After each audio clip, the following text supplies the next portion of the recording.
एक सेठ जी ने शहर के बाहर एक आलीशान कोठी बनवाई। उनकी कोठी के आगे बहुत बड़ा व सुंदर बगीचा था। बगीचा बड़े और फलों वाले पेड़ों से घिरा हुआ था। सेठ जी ने बगीचे की देखभाल के लिए 2 माली नौकरी पर रख लिए थे। वे दिन भर फूलों के पौधों की देखभाल करते, उनमें खाद डालते, उन्हें पानी देते थे। हवेली सालों से बंद पड़ी थी, लेकिन सेठ जी के आने से उस हवेली की तो जैसे किस्मत चमक गई, साथ ही बगीचे की सुंदरता भी बढ़ गई थी। इससे सभी पेड़ और फूलों के पौधे बहुत खुश थे।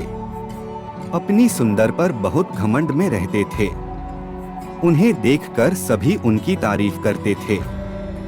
इन्हीं पौधों के बीच एक तिनका उग आया था।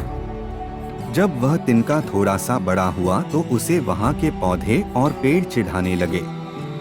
एक पौधे ने कहा, तुम न तो सुंदर फूलों से सज सकते हो, न ही तुम्हारे से कोई फल निकल सकता है, इसलिए तुम किसी काम के नहीं हो, फिर यहाँ क्यों खड़े हो? यह सुनकर तिनका बोला, मुझे भी प्रकृति ने कुछ सोच कर बनाया होगा, किसी का मजाक नहीं उड़ाना चाहिए। लेकिन सभी पेड़ और पौधे मिलकर उसका मजाक उड़ाते रहते थे। उनकी बातों से बेखबर तिनका अपनी मस्ती में झूमता रहता था। उसकी जड़ें जमीन में बहुत मजबूत थीं, लेकिन उसका ऊपर का भाग थोड़ा सा ही निकला हुआ था। वह मजे से लहलहाता रहता। कुछ दिन बाद दोनों माली तनख्वाह कम मिलने से काम छोड़कर चले गए। इधर पेड़ों का भी फलों का सीजन चला गया था। देखभाल न होने से फूलों के पौधे मुरझाने लगते हैं, लेकिन तिनका अपनी शान से खड़ा रहता है। उसे न देखभाल की जरूरत थी, न पानी की। एक दिन बहुत तेज बारिश, तेज आंधी तूफान आने लगता है। उस बगीचे में लगे बड़े बड़े कई पेड़ गिर जाते हैं।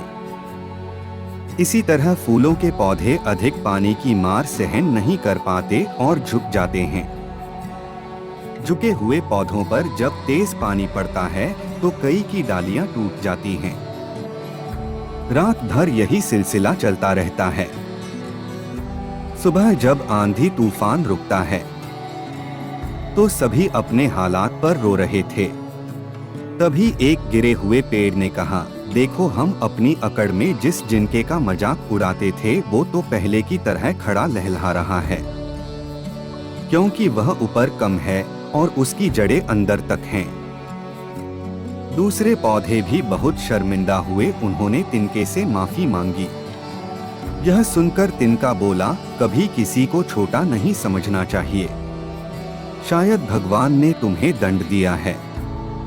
अब तो मैं भी तुम्हारे लिए कुछ नहीं कर सकता, लेकिन मैं ईश्वर से प्रार्थना करूंगा कि तुम फिर से जीवित हो जाओ। कुछ दिन बाद सेठ जी ने नए माली रख लिए। उन्होंने पौधों को ठीक से लगा दिया, लेकिन पेड़ों को लकड़ी वालों को बेच दिया।